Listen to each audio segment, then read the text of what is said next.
दास जान ले हूँ शरण विनवे दर्शन राम। राम गुरु उर्मे बसों संत सबे सिर मोरा, दिन कूनत ही वंदना करिए राम किशोरा। अनंत कोटि जन सिर तपे रामचरण योर माया, आन भरोसो आन बल नवल राम के नाया।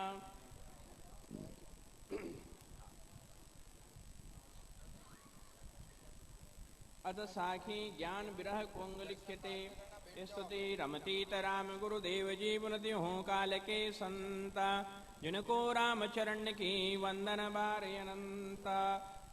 अंगा समझा केरा कर्म है जैसे चीठाम, जैसा चीठा मेना। ब्रह्म अग्नि बिन पर जल्या खुले नियमृत बेना। ब्रह्म अग्नि जब पर जली कर्म होए गया छारा, फूस कजोड़ा जल गया रया सारे ही सारा। ब्रह जलाया कर्म बना 34 भया उजासा, सब अंधियारा मिट गया राम शब्द पर कासा। ब्रह अग्नि की तप्त में जल गया विषय विकार, रामचरण शीतल भया मिलिया राम यधारा। मिलिया राम भरतारा, बृहनि अंतर सुख भया बलती बुझी जयागा। पीव पधार्या सहज में मोहि सुंदर के भागा। सुंदर सोती नींद भर बिरहा दई जगाया, निस दिन पीड़ पुकारता पीव समाली आया। ब्रहणी अनंद उछाव करा मिली पीव सोध्याया। रामचरण सुख सेज पर सोती अंग लगाया। बहुत दिना का बिछड़िया मिल्या स्नेही राम, रामचरण पीव परसता सरिया सब ही काम। रामचरण ई ब्रह की महिमा कही न जाया, धर्म कर्म सब दग्ध कर दिया पीव पिछनाया। रामचरण ई ब्रह की देखो यह उपाया, पाली तन को शोक के पोखे प्रेम पिलाया। इति ब्रह ज्ञान ब्रह कुंग संपूर्ण। धन यौवन संसार सो बांधे अधिक स्नेह, रामचरण हरि भजन बिनय स्वान पूछ नर देहा। गरीब नवाज धन यौवन संसार सो बांधे अधिक स्नेह।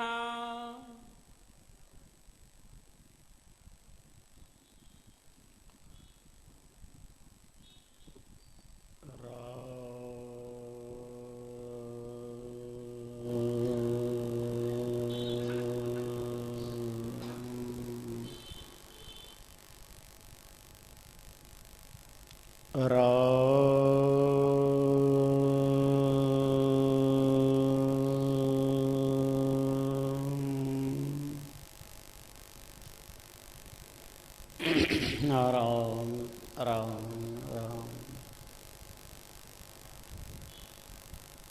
सत्पुरुषों ने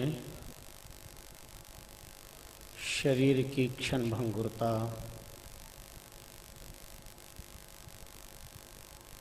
संसार की नश्वरता,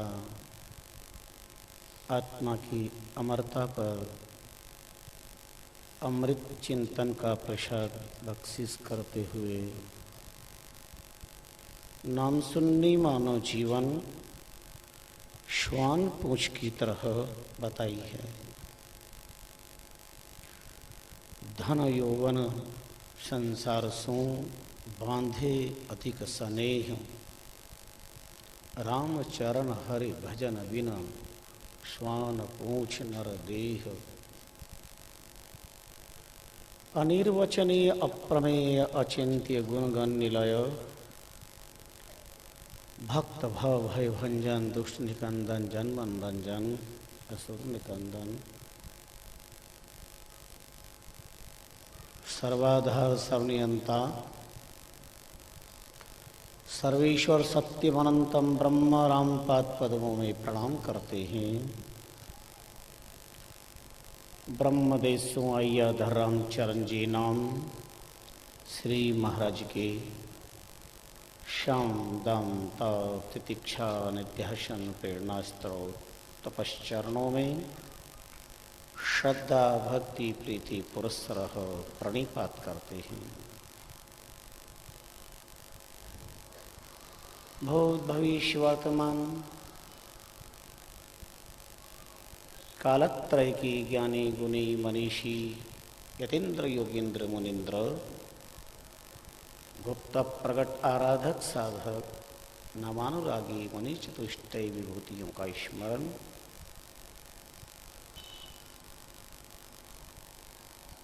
नाम साधना सिद्ध धारा के कण कण का अभिवंदन अभिवादन,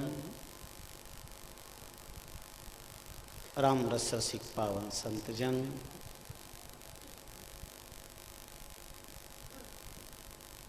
ज्ञानाभिलाषी श्रद्धा आस्था निष्ठा संपन्न समुपस्थित धर्म प्राण भक्ति भाव भावी भाग्यशाली भक्तजनों, ज्ञान भक्ति वैराग्य परायण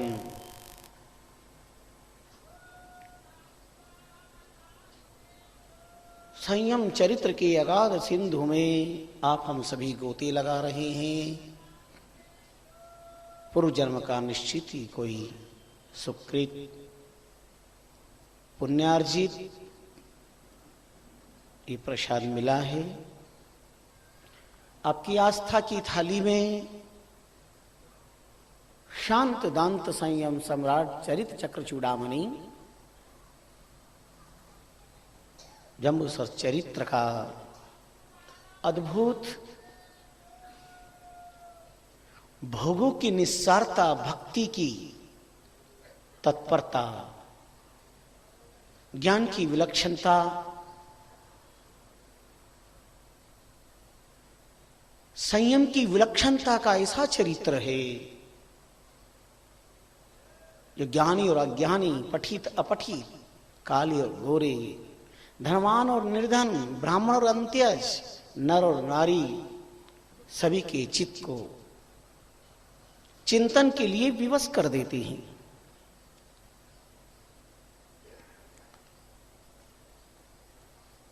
शताब्दियों पूर्व जिन महापुरुषों ने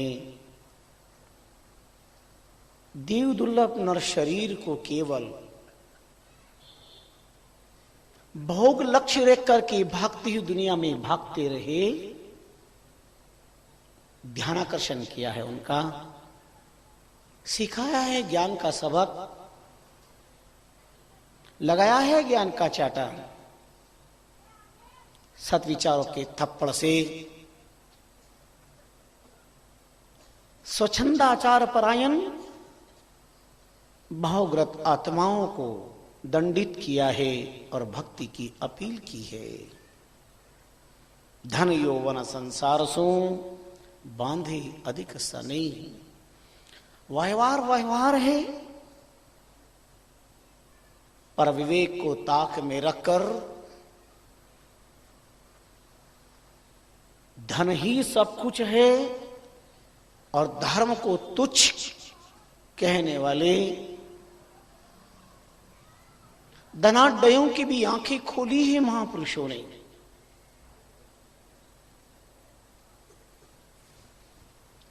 धन से बाह्य सुख यत् किंचित मात्र जल रेखावत सुख प्रदान कर सकते हैं, किंतु धर्म सनातन काल से अखंड अक्षय अविनाशी आत्म और परमात्मा सुख प्रदान करता आया है।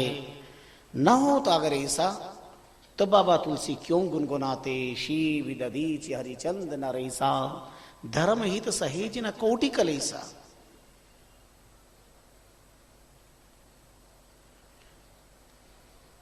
यौवन को अखंड अक्षय अविनाशी मान करके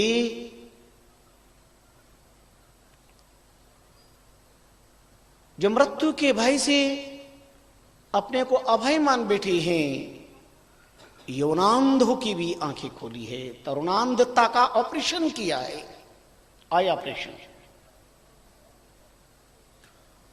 अहानि अहानि भूतानि गच्छन्ति यम मंदिरम शेषा स्थिरत्वम इच्छन्ति किमाश्चर्य मतः परम। अहानि अहानि भूतानि, रोज व्यक्ति मर रहे हैं, अहानि अहानि। गच्छन्ति यम मंदिरम, जा रहे हैं, काल के कराल गाल में काल कवलित हो रहे हैं। दिव्य चक्षु प्रदान करके भी भगवान योगेश्वर कृष्ण पार्थ अर्जुन की नपुंसकत्व का इलाज करते हुए आंखों में ऐसी चेतना प्रवेश करा देते हैं। ले ली ग्रस समाना समन्तात लोकान समग्रान बदरई ज्वलत भी तेजो भी रहा पूरी जगत समग्रम भासस्तोग्रा प्रतपंत विष्णु।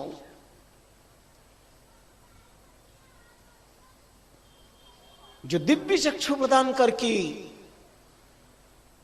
अपनी विराट स्वरूप की खुले हुए मुख में भीषण आग की लपटे और पूरा जगत समा रहा है। लोकान समग्रान वदनई ज्वलेद भी यथा प्रदीप्तम ज्वलनम पतंगा, क्षमा पर पतंगे जैसे समर्पित हो जाती हैं। तथैव तमामि नरलोक वीरा, धीर वीर गंभीर हाथों पर्वत तोलते करते समंदर फाल, वो भी काल के कराल गाल के अंदर प्रवेश कर रहे हैं। अहानि अहानि भूतानि गच्छन्ति यम मंदिरम, पर मृत्यु को देख करके भी शेषाः स्थितुम इच्छन्ति, मुर्दे को देखने वाले, शव को देखने वाले अपने को स्थिर मान लेते हैं। इच्छा रखते हैं कि मरा तो वो मरा, मैं थोड़ी मरूंगा। शेषा स्तुतम इच्छन्ति, किम आश्चर्यम अतः परम, इससे बढ़कर के और क्या आश्चर्य संसार में होगा।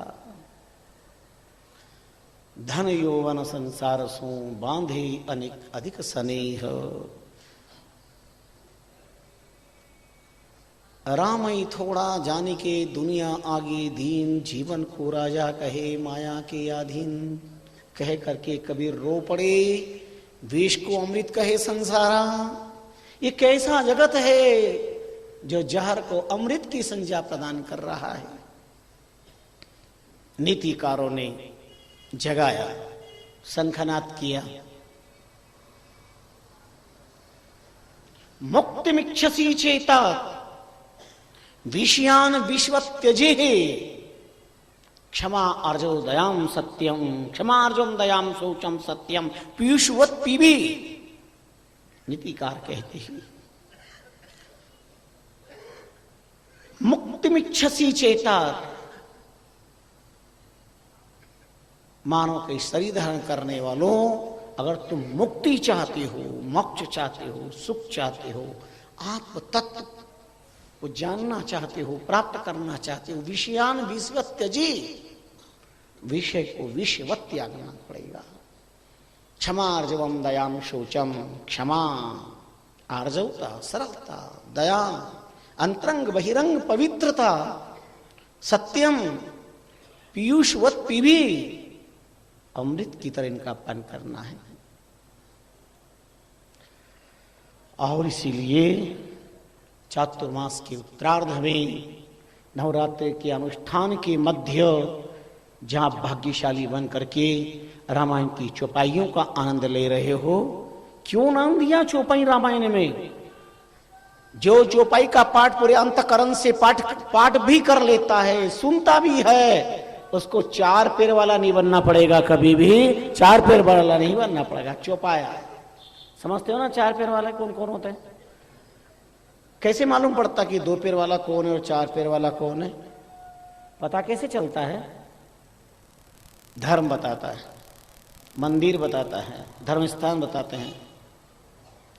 चार पैर वाला सीधा सीधा सीधा। अच्छा, दो पैर वालों के लिए और चार पैर वालों के लिए इंदौर नगर निगम ने अलग अलग रोड नहीं बनाई है कि दो पैर वाले इस पे चलेंगे और चार पैर वाले इस पे चलेंगे। है क्या? एक ही रोड पे दो पैर वाले भी चलते हैं, चार पैर वाले भी चलते हैं। पर पता कब चलता है? जब दो पैर वाला मंदिर आता है तो भगवान को प्रणाम करके अंदर चला जाता है।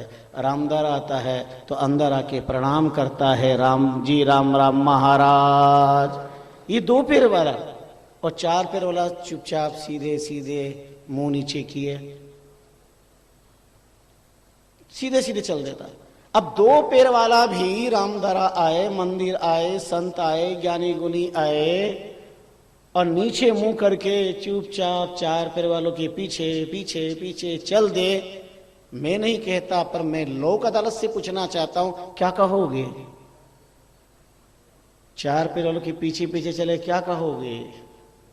इससे अच्छा है कि दो पैर वालों के पीछे चार पैर वाला भी मंदिर में आ जाता है, धर्म स्थान में आ जाता है। भाग्यशाली। आप आने नहीं देते, बात अलग है, पर दो पैर वालों का अनुगमन करता है, वह पशु योनि में भी मानव से श्रेष्ठ है, और वह मानव योनि में पशु से भी गया बीता है, जो पशु का अनुगमन करता है पर फिर भी धर्म पालन नहीं करता।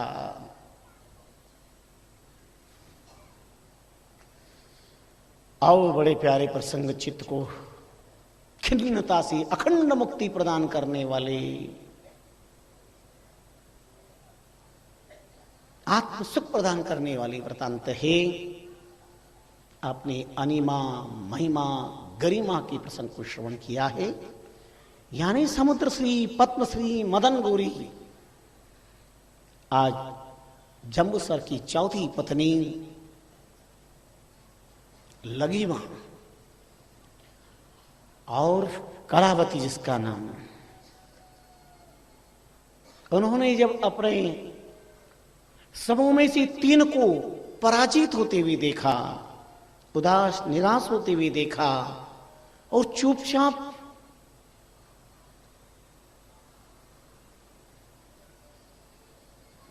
चेहरे लटकाए बैठे हुए देखा, हिम्मत जुटाई, साहस बटोरा और वो आगे बढ़ती है और जम्बूसर से कहती है, प्रीतम,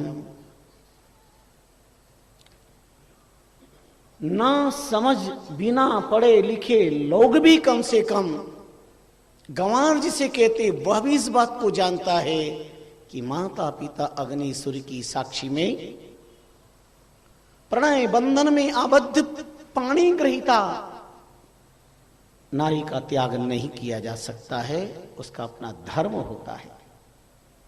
हम अबलाओं के साथ आपका ये संकल्प कोई अनुष्ठान है या कोई साजिश है?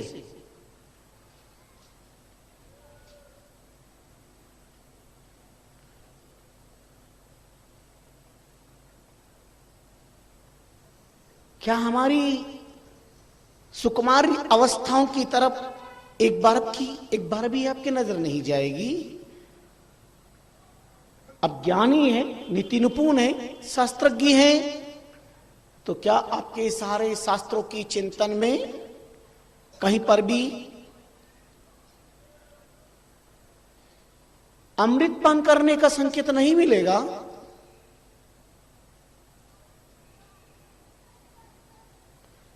बहुत सरल है बंधन को वाक युद्ध से प्रणय बंधन मुक्त कर देना, लेकिन परिणाम मुक्ति नहीं होती। आज के इस साक्षरतावाद के युग में, संस्कार शून्य, संस्कृति तिलंग जली के षड्यंत्रात्मक युग में खेल हो गया है, क्रीड़ाएं हो गई है, साधारण बात हो गई, सौदा खरीदा और बेच दिया, धर्म है नहीं।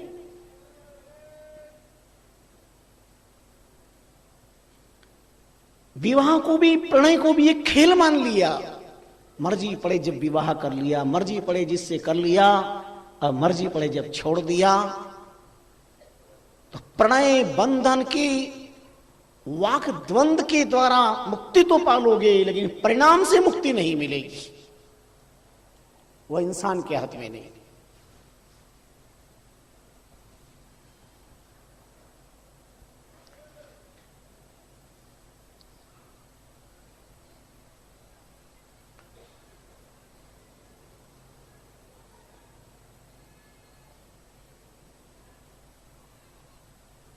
एक व्यंग दिया है बड़ा गजब का।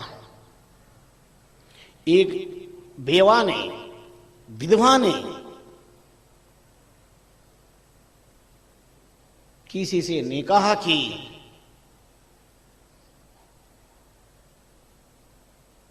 मौलवी ने कहा बहुत बुरा किया। 4 दिन के बाद तलाक दे दिया। बोले इससे भी ज्यादा बुरा हुआ। एक बार भीतर झांक करके देखना, जो केवल भोगों के बंधन के कारण बंधे हैं, जो नारी को केवल वासना का खिलौना मानते हैं, ऐसी अज्ञ प्राणी खिलौने की तरह नारी को बदलना चाहते हैं, अथवा नारी पुरुष को खिलौना मान करके बदलना चाहती है, अपनी अंगली पर नचाना चाहती है। युग का प्रभाव होगा। हम गोस्वामी जैसी मर्यादा पुरुषोत्तम राघवेंद्र सरकार के परम कृपा पात्र संतानाम अग्रगण्यम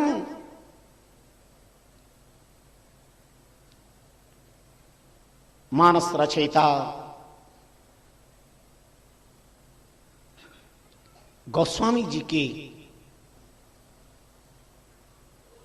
विचारों की सत्य सुगंध पर प्रश्नवाचक चिन्ह कोई लगा नहीं सकता। नारी विवश नर सकल गुसाई, नाचई नर मृगट की नाई।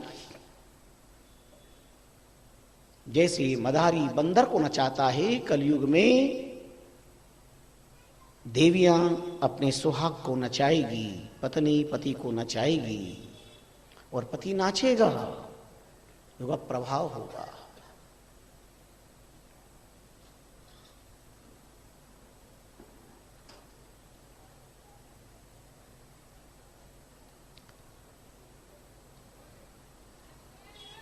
माता पिता 2 पुत्र थे।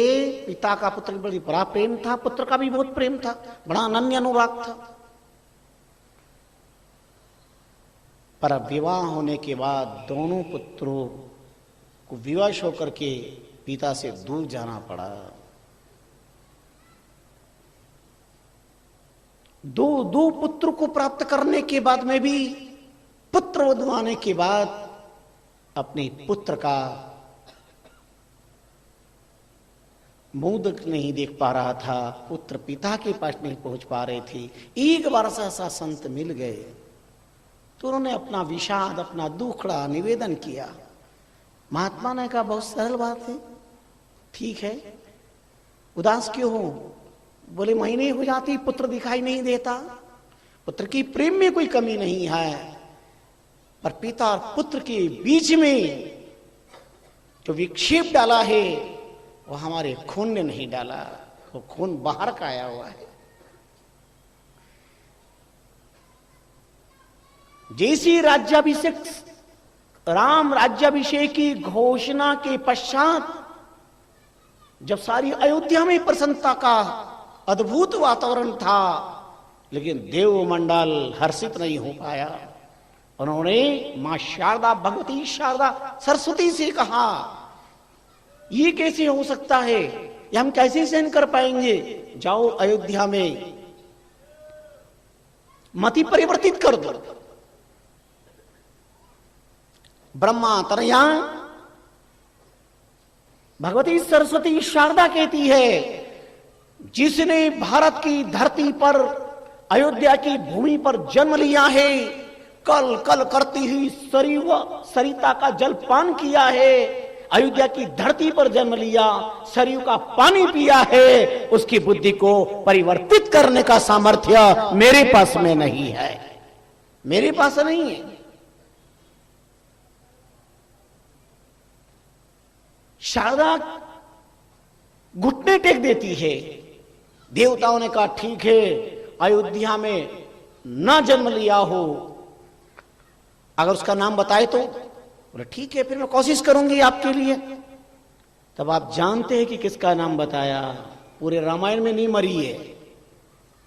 मैंने पूरी रामायण नहीं पढ़ी, जब पढ़ूंगा तब रामायण की कथा करूंगा, पर रामायण में मरी नहीं है और आज भी जिंदी है। परिवार थरथरा रहा है, समाज थरथरा रहा है, राष्ट्र थरथरा रहा है, और मन को थर्रा दे, जानते हैं नाम उसका? मंथरा। मंथरा जैसी पात्रा का नाम दिया क्योंकि वह,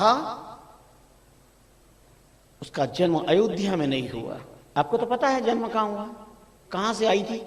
दहेज में आई थी। अच्छा, मंत्रा का दोष भी क्या है? 30 साल पहले पत्रकारों ने पूछा था मुझसे, बारामत्था पर प्रोग्राम था, कि रामायण में मंत्रा को क्यों लिया गया? आनंद रामायण का प्रवचन चल रहा था। मैंने उनसे कहा कि आपने कभी हलवा पाया? बोले हाँ। मैंने कहा अच्छा बता हलवे में क्या क्या चीज होती है? बोला आटा, घी और शक्कर। मैंने कहा अगर मैं ये पूछूं कि हलवे में शक्कर क्यों ली जाती है? और बोले कैसी बात करे स्वामी, शक्कर नहीं होगा तो हलवा होगा ही नहीं। मैंने कहा मंत्रा नहीं होगी तो रामायण भी नहीं होगी, इस बात को भी याद रखिए आप। रामायण की पूर्ति नहीं होगी। अपराध क्या था मंत्रा का? दोष क्या था? सोचना। अगर कोई आकर के आपको सूचना दे, डाकिया आए सूचना दे, लेटर लेकर के आए, तार लेकर, पहले तो तार से घबरा जाते थे, अब तो किसी से नहीं घबराते।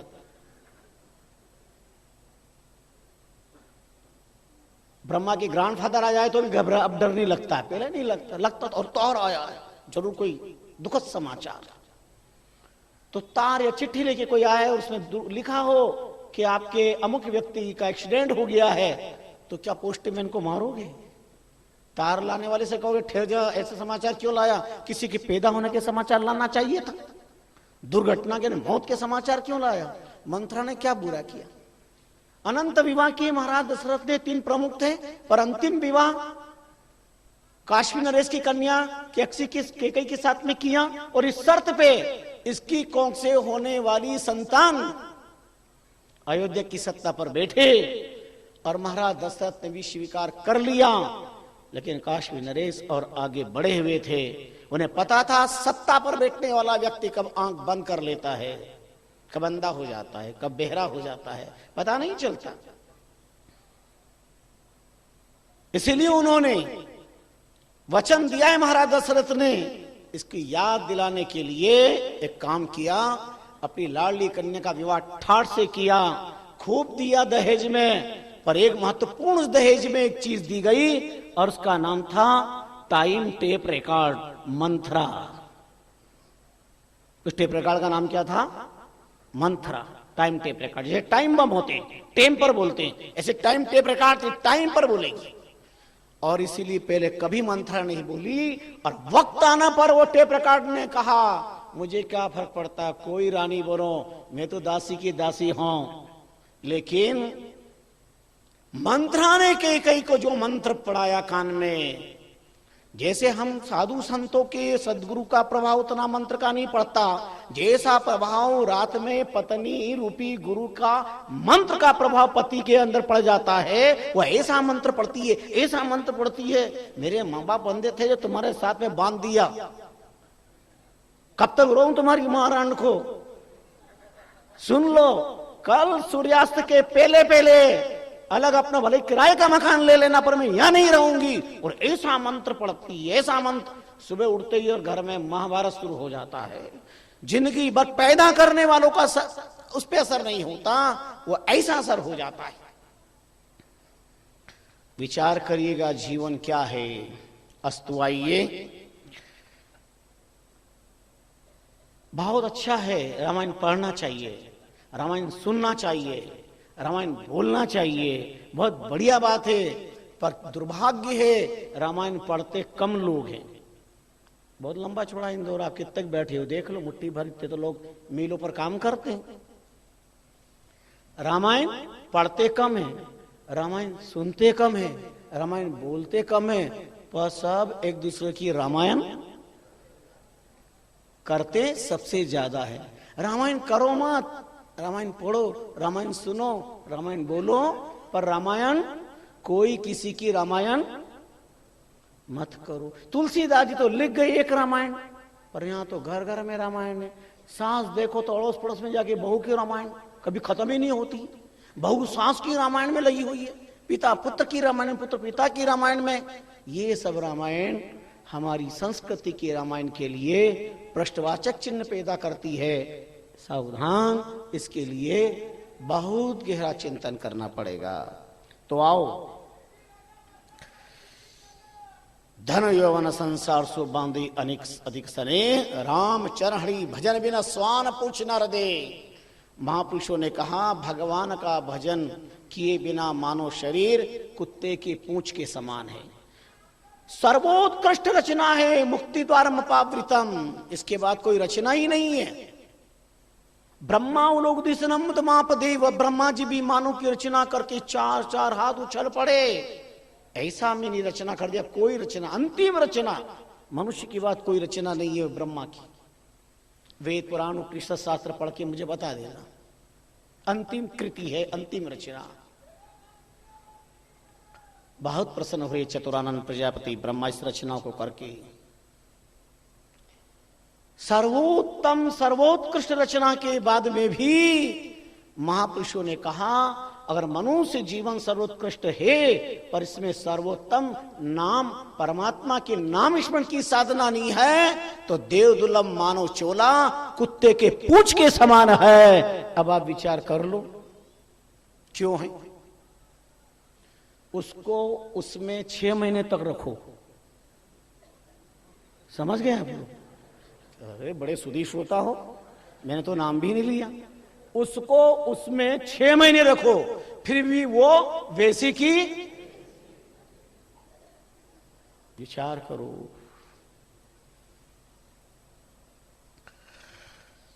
आइए, लघिमा करावती कहती है अब हम भोली भाली अबलाओं के साथ जो व्यवहार करे उचित नहीं है। ऐसा ना हो कि वो दल्ला जी की तरह आपको भी जीवन में कष्ट उठाना पड़े। जिस प्राप्त सुख पर लात मार करके ब्रह्म सुख की तरफ आप बढ़ रहे हैं, जाना चाहिए लेकिन एक अवस्था प्राप्त करके अपने कर्तव्य का पूरा करके। उनका किसकी बात कर रहे हो? उनका सुरपुर नगर के अंदर, गांव के अंदर एक किसान था, नाम था दल्ला चौधरी। दल्ला जी किसान, उसने अपने खेत पर बीज अनाज बोया, अच्छी फसल आने लगी।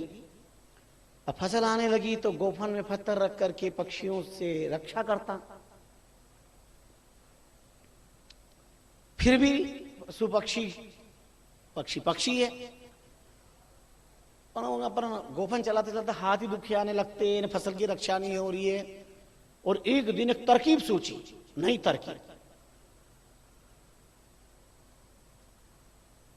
एक शंख लेके आ गया और उसने अपने खेत पर माल बना लिया।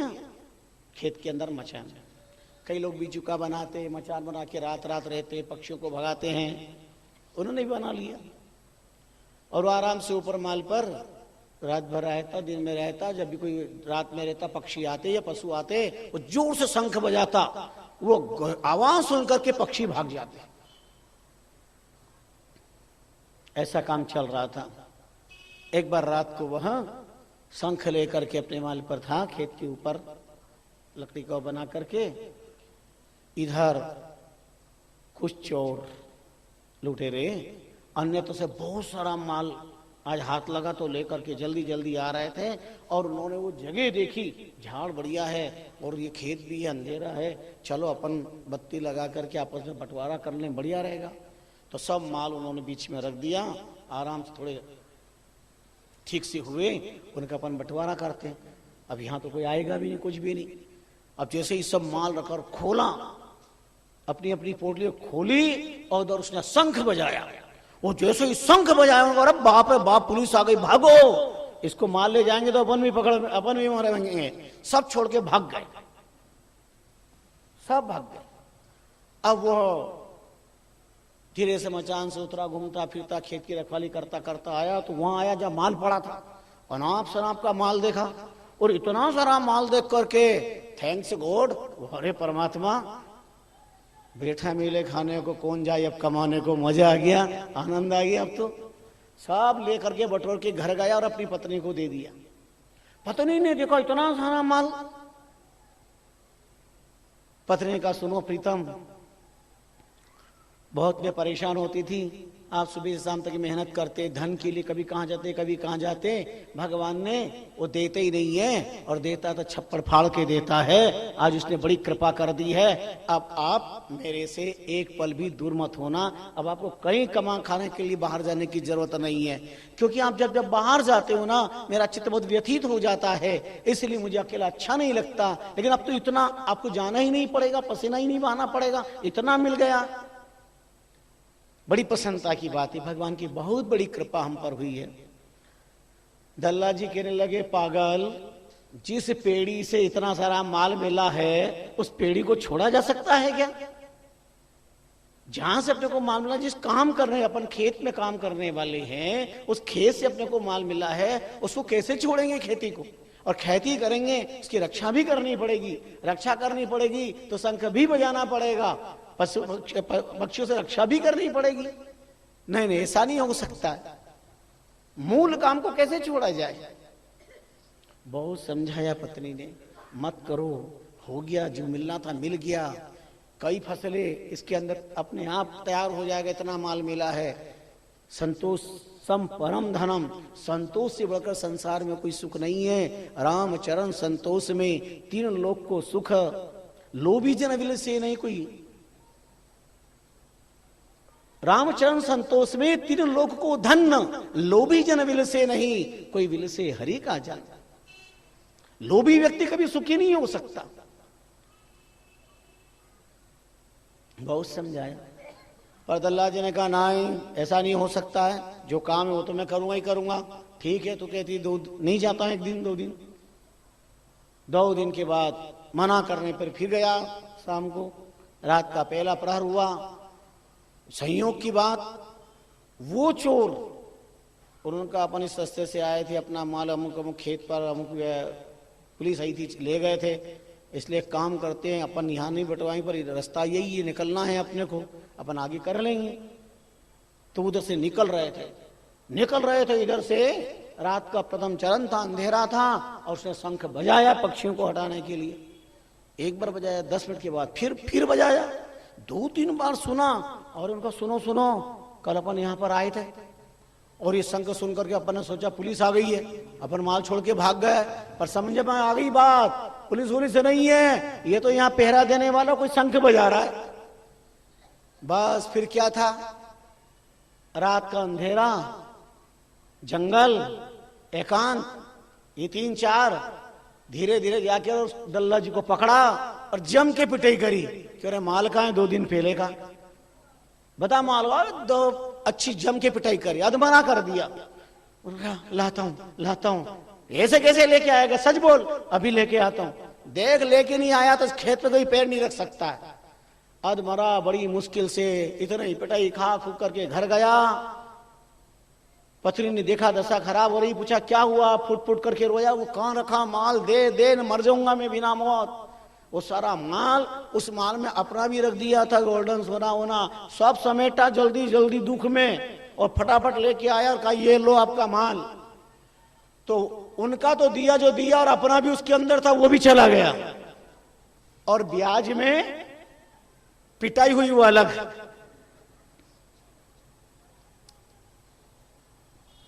लगी मां कलावती इतिहास सुना करके कहती, जम्बूसर जी जैसी पत्नी बार बार समझा रही थी दल्ला जी को कि मत करो लोभ, मत करो, जो है इसमें सुख रहो, मिल गया बहुत है, पर वो नहीं माने। अंत में धन से भी हाथ धोना पड़ा, शरीर में तकलीफ भी हुई, कष्ट भी उठाना पड़ा, अपना भी गंवाना पड़ा। कहीं ऐसे ही भगवत कृपा से जो प्राप्त है, इसको खोकर के ब्रह्म सुख को पुनः पाने के आप लालसा लग रहे हैं, उस दल्ला जी की तरह कहीं दुखी ना होना पड़े, वो कष्ट ना देखना पड़े, इस बात का आपको विचार करना है। कैसा प्यारा संवाद है। संसार में अनंत लोग विवाह के बंधन में आबद्ध होते हैं, फिर कैसा चरित्र है। पति और पत्नी जब भी समय मिले शास्त्र चर्चा करें, भगवत चर्चा करें, संस्कृति चर्चा करें, संत चर्चा करें, ज्ञान चर्चा करें। समय सार्थक, पुण्योपलब्धि, बच्चों को संस्कार घर में मिलेंगे। जम्बूसर ज्ञानी थे, सुधर्मा ऋषि के शिष्य थे। उन्होंने कहा, ठीक कहा है तुमने कलावती, बहुत अच्छी बात कही है, बस में कोई संदेह नहीं है, पर विचार करो, सोचो, ये कथा तुम्हारे पर घटती है। ये भोगों के लिए वो आगे बढ़ा, जो प्राप्त था धन, और धन प्राप्त करना चाहता था। मैं धन प्राप्त नहीं, मैं तो धर्म के पथ का पथिक बन करके, साधना के मार्ग पर चल करके साध्य का साक्षात्कार करना चाहता हूं। मिला ही मानव का चोला, निश्चित इसे सार्थक करना चाहिए। आन उपाधि से बात करो एक राम निरंजन ध्याइये जी, यही ध्यान में ज्ञान अपार खुले। ये ऐसा ध्यान है, अपना घर को पाइए जी, उस घर में डर नहीं जमराई का, आत्मा ब्रह्म मिलाइए जी, जन राम चरण भजन करो। क्या महापुरुषों ने वर्णन किया है, कैसा सुंदर स्पर्श किया है। जल लहर जो उलट समाइए जी, आन उपाधि से वाद करो एक राम निरंजन ध्याइए जी। आन का मतलब जगत, इष्ट का मतलब है राम। राम के अलावा जो कुछ है सब आन। किसी धर्म की, किसी अन्य की निंदा का भाव नहीं है। आन का मतलब है देह आन है और आत्मा हमारा इष्ट है। इष्ट राम राम तीत। आन को पुट दइए, देहवाद से, भोगवाद से अनासक्त होकर भक्तिवाद के लिए प्रवृत्त होना, यही जीवन की सार्थकता है। स्वामी रामचंद्र जी महाराज का कण कण ऋणी है। क्या सुंदर चिंतन आपने अपनी वाणी के माध्यम से फरमाया है। बुद्धि के द्वार खोल दिए हैं, साधना का ऐसा बिगुल बजाया। जम्बूस्वर कहते हैं देवी, शास्त्र कहते हैं नास्ति काम समम व्याधि, नास्ति मोह समम रिपु, नास्ति क्रोध समो वन्नी, नास्ति ज्ञानात् परम सुखम। काम से बढ़कर के, वासना, संसारिक धर्म से बढ़कर कोई व्याधि नहीं है। सारी व्याधि का मूल ही यही है। और व्याधि से भी ज्यादा है आदि, और आदि से भी ज्यादा है उपाधि। सुनिए, व्याधि देह के रोग को कहते हैं, आदि मन के रोग को कहते हैं, और उपाधि जितने भी बाह्य चीजें हैं वो सब उपाधि है। इसलिए महापुरुषों ने साधना के पथ के पथिक बनने की अपील करते हुए आदि व्याधि उपाधि से ऊपर उठकर राम नाम के द्वारा समाधि का आनंद लेते हुए साधना का मार्गदर्शन दिया है। भजन बिना छूटे नहीं राम चरण भऊपा, जे चाहे दीदार को तो रटिए सांसों श्वास।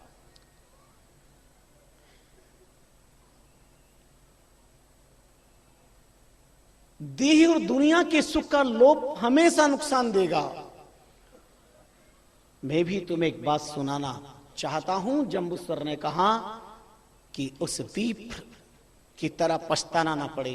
बोले कैसी विप्र की बात कर रहे हैं? उन्होंने कहा भारत की दिव्य धरती पर सब प्रकार से संपन्न नगर, प्रत्येक वाण अपने अपने कार्य में दत्तचित, शमो दमस्तपहो तेजम क्षांतिर्मार्जवम, ज्ञान विज्ञान मास्तिक्यम ब्रह्म कर्म स्वभावजम। ब्राह्मण वेद पुराण शास्त्र आदि स्वाध्याय परायण, संस्कृति परायण, ये उनके लक्षण है। ब्रह्म कर्म स्वभावजम, सनातन काल में विद्या प्रदान करने का अधिकार केवल केवल ब्राह्मण देवता को, भूदेव वृंद को, क्योंकि वो वेद की शास्त्रज्ञ, शास्त्र की कल्पतरु छत्र छाया में बैठ करके विद्या अध्ययन कराते। आज आप देख रहे शिक्षा जगत का इतिहास क्या, अधिकार है या नहीं है? क्या शिक्षा उनके भीतर है? जो स्वयं धूम्रपान कर रहे हैं वो अपने विद्यार्थी को क्या धूम्रपान से मुक्त कर पाएंगे? जो बच्चों से मंगा रहे हैं उनका क्या प्रभाव पड़ पाएगा? जो स्वयं संस्कार शून्य है वो क्या संस्कार दे पाएंगे? और कभी कभी इतना दर्द होता है, शिक्षा, शिक्षण, शिक्षक और शिक्षार्थी ये सब प्रश्नवाचक चिन्ह बने हुए हैं। कभी ठंडे दिमाग से विचार करना, जो मेरे भारत का गर्व और गौरव वैदिक विद्या का बोलबाला के रूप में था, आज क्या स्थिति हो रही है देश की? कहां पहुंच रहे हैं हम? कौन जवाबदार है, कौन जिम्मेदार है?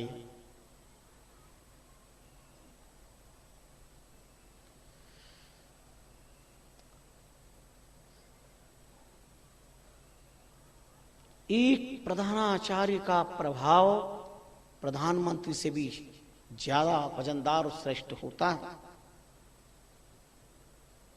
The mistake of a doctor in a brave, the mistake of an engineer in the brides, the mistake of an advocate in the files, but the mistake of a teacher in the lesson.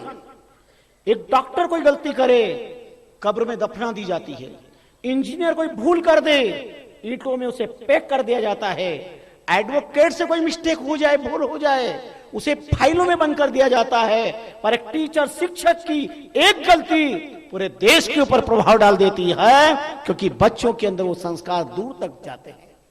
बहुत बड़ी जवाबदारी, जिम्मेदारी है। इसलिए मां सबसे पहली शिक्षक, मां सबसे पहला गुरु। इस देश के अंदर सबसे पहला संस्कार देने का अधिकार किसी को मिला तो मां को मिला है। और मां जो संस्कार देती है, और मां का संस्कार दूध के साथ जाता है। गर्भस्थ शिशु के अंदर ही मां की शिक्षा का, मां के संस्कारों का असर पड़ता है। इसलिए गर्भवती मातृशक्तियों को कितना संस्कारित रहना पड़ेगा। अगर ध्रुव, प्रहलाद, अष्टावक्र, सुखदेव जैसी संतान चाहते हो, अगर देश के दीवाने भगत सिंह, चंद्रशेखर आजाद, बटुकेश्वर दत्त, राजगुरु, राष्ट्र सेवा परायण, ये संयम सम्राट थे, ये चरित्रवान थे। एक भी देश का भक्त ऐसा नहीं था जिसके भीतर शिवाजी के संस्कार ना हो। सुंदर बेगम को जब लेकर के आ गए शिवा के सामने, लूट खसुट में सारा माल के साथ पराजित करके, उन्होंने, विश्व का इतिहास नहीं है कहीं पर भी, पर भारत की धरती का समर्थ रामदास जैसे महापुरुष का ऐसा चरित्रवान शिष्य था जिन्होंने इस्लाम संस्कृति की महिला को प्रणाम किया और उनको डांटा, तुम इसे क्यों नहीं करके आए हो? इतना बढ़िया तोहफा, ये क्या तोहफा है? इस भारत चरित्र प्रधान, संस्कार प्रधान राष्ट्र के अलावा कोई ऐसा उदाहरण कहीं मिले हो तो बता देना। एक पत्ता भी कुरान का मिला, धर्मशास्त्र के समान सम्मान देकर माथे पे रखा, एक हाथ में शास्त्र और एक हाथ में शस्त्र लेकर के खून की होलियां नहीं खेली कि शास्त्र की छत छाया में आ जाओ वरना मौत के घाट उतार दिए जाओगे। हिंदू संस्कृति की उदारता ने ऐसा अनर्थ कभी नहीं किया, इस देश में कभी नहीं किया। हमारे यहां पर श्रद्धा, हमारे यहां पर संस्कार, हमारे पर निष्ठा को जन्म मिला है तो महापुरुषों की तपस्या से मिला, उपासना के संस्कारों से मिला, धर्म पालन से मिला, चरित्र के बल से मिला।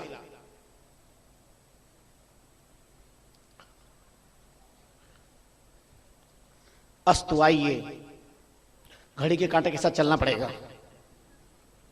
कांटे से चलना और कांटों पे चलना दोनों बहुत विचित्र काम है। 3 मार्ग है, कांटों का मार्ग है, एक मनोरंजन का मार्ग है, एक शुष्क मार्ग है, कर्मवाद कांटों का मार्ग है। सारे सांसारिक कर्मवाद कांटों के मार्ग है। भक्ति का मार्ग आत्ममंजन का मार्ग है, शुष्क मार्ग है। तीनों महा मुक्ति के द्वार की तरफ ले जाते हैं। जिसको जो पसंद है उस मार्ग से चले। मंजिल एक ही है, रास्ते अलग अलग हो सकते, द्वार एक है, दस्तक भिन्न है, पुस्तक एक है, पाठ एक है, पुस्तक भिन्न है,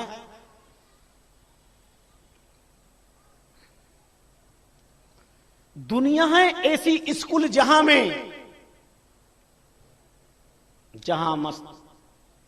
मस्तिष्क एक है पर विचार भिन्न है।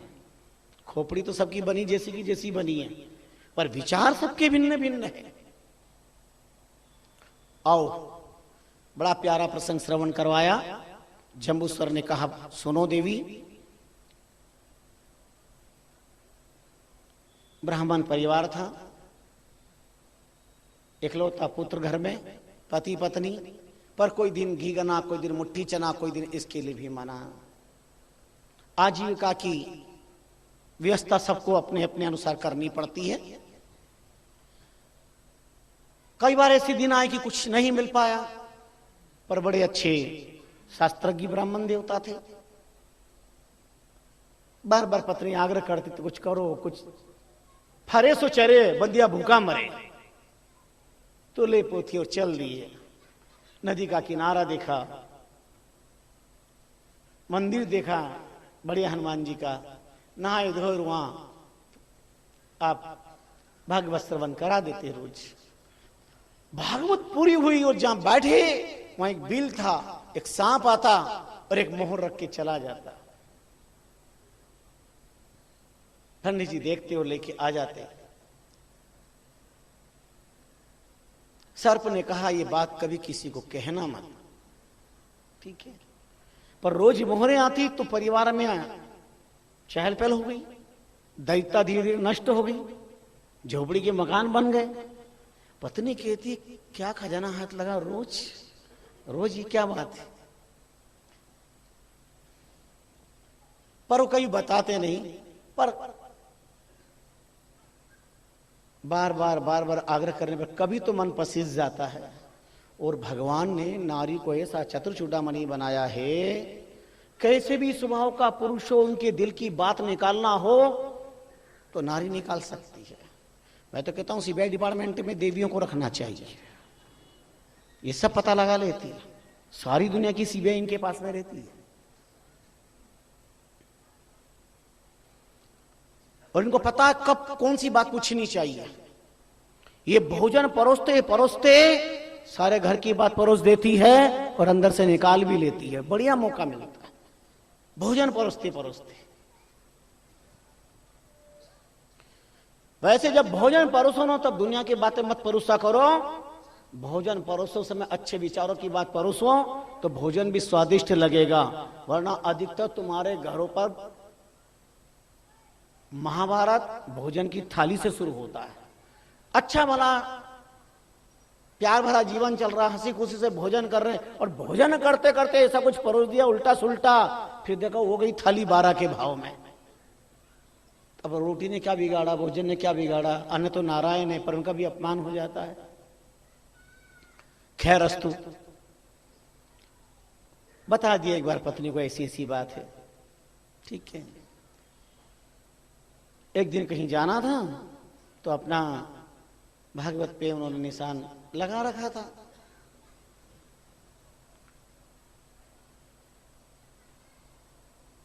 तो वो तो चले गए काम से। पत्नी पीछे का, बेटे अमुक अमुक जगह मंदिर पे पिताजी जाते हैं, आज शायद टाइम पे आए नहीं है, तुम चले जाओ। वो गया और जाकर कथा सुनाई। आवाज अलग थी, फिर भी वो पूरा सांप बाहर तो नहीं आया, पर मोहर रख दी और चल दिया। आके मां को सारी बात बताई। बेटे ने कहा, मैं एक बात बताऊं, पिताजी बूढ़े हो गए ना तो दिमाग का दिवाला निकल गया, ये रिटायर्ड हो गए, बुद्धि भी रिटायर्ड हो गई है। अरे रोज रोज एक मोहर देता है, वो खजाना तो वही है। एक काम क्यों नहीं करें अपन, सांप को मार दो, इकट्ठी मोहरे लेके आ जाए, माला माल हो जाएंगे। रोज रोज का कायगा ये पापड़ बेलना। याद रखना, कुमंत्रणा का शिकार व्यक्ति जल्दी हो जाता है, बुरा असर बहुत जल्दी पड़ता है। अच्छे संस्कारों के लिए तो वर्ष बीत जाते हैं, लेकिन कुसंस्कार में एक क्षण भी नहीं लगता। और एक पल का कुसंस्कार सदाचारी ब्राह्मण अजामिल का पतन करा देता है, और एक क्षण का सत्संग बाल्या भिल को महर्षि वाल्मीकि बना देता है, महर्षि वाल्मीकि बना देता है। गया दूसरे दिन और जाकर के उन्हें कथा सुनाई, और जैसे ही सर्प आया मोहर रख के जाने लगा ना, कुल्हाड़ी का वार कर दिया। पूछ तो कट गई, पर पलट के उन्होंने भी डंक मार दिया। तत्क्षण बेटा काल के कराल गाल में काल कवलित हो गया। पता चला, धीरे रुक जाओ रे, यहाँ पे ऐसा ऐसा हुआ, बेटा मर गया, ये हो गया। बड़ी मुश्किल से लेकर के आए किए, इधर पंडित जी आए, सब देखा हाल ये सब क्या है, बेटा कहाँ गया, क्या मामला है। पता चला ऐसी ऐसी बात है। बहुत फुट फुट के रोए। इतना ही नहीं, जवान इकलौता बेटे मरने के कारण बहुत त्रास हुआ। जैसे तैसे दिन बिताए और दिन पोथी लेकर के गए, कथा सुनाई, सर पर आया, मोहरी रखी और कहा पंडित जी अब मत आना आज के बाद। गई मित्र की मित्रता, गयो कथा को भाव, तेरे शो के पुत्र को मोरे पूछ को घाव, ये कभी मिट नहीं सकता, मैंने मना किया था। पिता गया और पुत्र के व्यामोह में तड़प तड़प करके, और पिता भी संसार से चला गया। जम्बूश्वरी चरित्र श्रवण करा करके कहते हैं, देवी इस संसार के अंदर लोभ से व्यक्ति और अपात्रता के कारण, असंयम के कारण व्यक्ति मौत को गले लगा लेता है। जीवन संयमशील होना चाहिए, भजन परायण होना चाहिए। धन यौवन संसार सो बांधे अधिक सने, राम चरण हरि भजन बिना स्वान पूछ नर देह। अगर आप पे धैर्य संयम है तो भगवान की कृपा अपने आप होगी। 6 महीने की लंबी समाधि लगी कोहाड़ा की धरती पर, स्वामी रामचंद्र जी महाराज विराजमान, भजन किया, समाधि से जागृत हुए, प्रबल भूख जागृत हुई, आपके अंतकरण से भाव निकले, जगदीश जगत गुरु आप हो, ताप मिटावन जोग, रामचरण भजिए सदा कदा न व्यापे रोग। आपने अंतकरण से प्रभु को याद किया। साक्षात जगन्नाथ से भगवान ब्राह्मण के रूप में चावल की टोकरी लेकर के हाजिर हुए और हाजिर किया। श्री महाराज ने वो प्रसादी को पाया। चावल ही क्यों लाए? लंबी समय से समाधि लगी हुई थी, कठोर अन्न ग्रहण नहीं किया जा सकता। अंतर्यामी परमात्मा की दूरदर्शिता देखें, इसलिए आप चावल लेकर के आए और हाजिर करके अंतर ध्यान हुए। श्री महाराज ने साक्षात प्रभु का दर्शन किया, वितराग महाराज को दिया, नवल जी को दिया, और फिर भिलवाड़ा रामदारा में वो रखा गया। आज दिन तक वो प्रसादी चलती। जैसे मंदिर में तुलसी श्यामित लेकर के प्रसाद पाने की परंपरा है, ऐसे ही रामस्नेही संप्रदाय की परंपरा में तिलक प्रसादी करके चावल का चौथा खंड वो प्रसादी लेकर के फिर संसार के अन्न ग्रहण करने का रामस्नेही धर्म है। ये रामस्नेही धर्म है। श्री महाराज ने भजन के प्रताप से, संयम के प्रताप से साईं संयम ते साईं मिले, कहे दास भगवान। ऐसे अद्भुत चमत्कारों से संपूर्ण महापुरुषों का जीवन रहा है। वो प्रसादी आज दिन तक चल रही, तब से लगातार तैयार होती नहीं, उसके अंदर मिलाते रहते हैं और चलती रहती है। शांत और राम स्नेहग्रस्त नहा धो करके सुबह वो प्रसादी लेते हैं, उसके बाद अन्न जल लेते हैं। ऐसी परंपरा, ये धर्म पालन है। आइए, समय ने अपना संकेत किया है और जैसा कि आपको बताया गया है, एक एक दिन धीरे धीरे धीरे धीरे कम होते होते कल पंचमी है, 18 तारीख है, और रामस्नेही संप्रदाय की चातुर्मास की समापन रस्म का दिवस है। कल अभी कई जगह से भक्त लोग, अहमदाबाद से, न बड़ौदा से, न राजस्थान से, पता नहीं कहां कहां से भक्त लोग आए हैं, महाराष्ट्र से। कल रामायण पाठ के बाद यानी 9 बजे आरती वारती सब कार्यक्रम रामायण का संपन्न हो जाएगा। उसके बाद गोटका जी की शोभा यात्रा रामदारा के पस्त से यहीं से बाहर से निकलते हुए और इस क्षेत्र में भ्रमण करते हुए वापस गोटका जी यहाँ पधारेंगे। कल रविवार है, हॉलीडे है, पिकनिक डे है, आध्यात्मिक पिकनिक डे है और महत्वपूर्ण है। इसलिए आपसे अपेक्षा है थोड़ी कल कमर कस के आना। ऐसा नहीं कि रामायण का पाठ हो गया, छुट्टी हो गई, उसके बाद कुछ नहीं होगा। प्रवचन थोड़ा विलंब से होगा। कल वाणी जी का जुलूस, और मैंने आपको बताया कि वाणी जी श्री महाराज का वांग्मय स्वरूप है। उनके साथ साथ शोभा यात्रा में जाने का अर्थ है श्री महाराज की सन्निधि को प्राप्त करना, भजन कीर्तन नाम ईश्वरन रामचरण जी महाराज का जय घोष करते हुए अब सब पुनः यहाँ आएंगे और यहाँ आने के बाद कार्यक्रम चलेगा। शाहपुरा के भक्त लोग चल के आ रहे हैं, राजस्थान से बहुत सारे भक्त लोग आ रहे हैं और भी, तो वो अर्जी लेकर के आएंगे, अर्जी का वाचन होगा, आप उसे श्रवण करेंगे और उसके बाद प्रवचन होगा।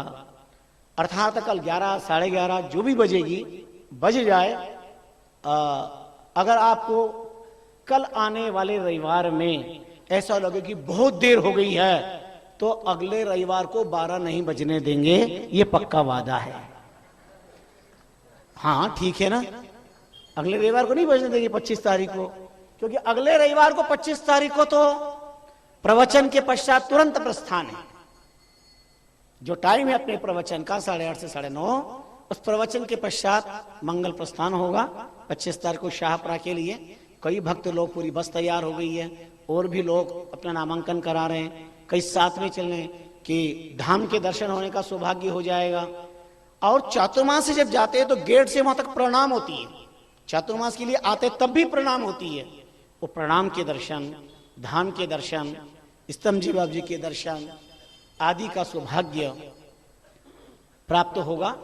जिन जिनकी भी इच्छा है वो अपना नामांकन करा रहे हैं, सबके लिए मंगल कामना करते हैं। तो कल जो दिन है वह आपको थोड़ा सा त्याग करना पड़ेगा, थोड़ी तपस्या भी करनी पड़ेगी, लेकिन पूरे कार्यक्रम को कल आप अपनी हाजिरी बरकरार बनाए रखें, ऐसी आपसे अपेक्षा है। रामष्टी संप्रदाय की अपनी परंपरा का कार्यक्रम है, उस कार्यक्रम को आप देखेंगे, बड़ा अच्छा आनंद आएगा। और प्रवचन उसके पश्चात होगा। जितना भी समय मिलेगा उस समय के अनुसार आपके समक्ष अपने हृदय की बात रखने का हम प्रयास करेंगे। आप सबके प्रति मंगल कामना। कुछ घंटे नाम